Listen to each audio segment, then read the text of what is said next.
Mohammad Ahsan and Hendra Setiawan are probably the smartest doubles players in badminton. The years that they have playing at the highest level allow them to outplay their opponents and work rallies into areas where they have the advantage. I often analyse the plays that professional players do really well in. However, I thought it would be interesting to highlight this crucial mistake here that they made in this game versus Liang and Wang at the All England. A really close match which they ended up winning 29-27 in the third. However, this point here I thought it would be really cool to show you why even players like Ahsan and Setiawan can go on the verge of winning the point to losing it in just one shot. Let's take a look at how this happened. Early on in the rally, Setiawan plays a good drop shot to the net. A high lift is then played by Liang to the back right corner of the court. And Hendra Setiawan plays a brilliant smash right down the tram line, forcing his opponent to really stretch to reach the shot to play an awkward backhand defence. Mohammad Ahsan is in a really good position here to attack any straight shot that is played to him, but also in a good position to rotate to cover the gap on the other side if needed to. Because of how good this initial smash was from Setiawan, a weak return comes back to the front of the court.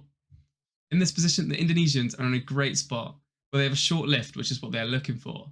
They can now pile on the pressure. However, Ahsan decides to play a cross-court smash here, which now leaves a huge gap. Around 2/3 of the court here is empty for the return to be played into. Because this all happens so fast, it allows no time for Setiawan or Ahsan to get back and cover all that space.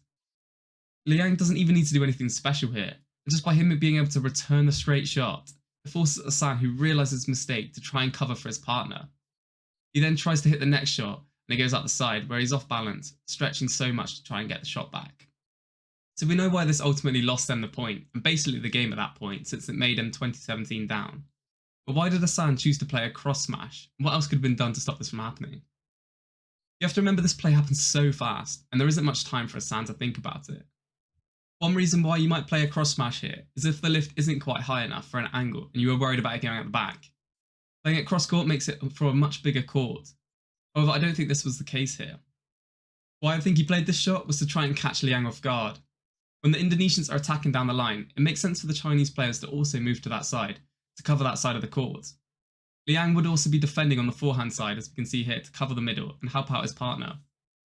So the idea of Ahsan smashing across his body is that there is now a bigger gap on that side, and will come more as a surprise to the Chinese players.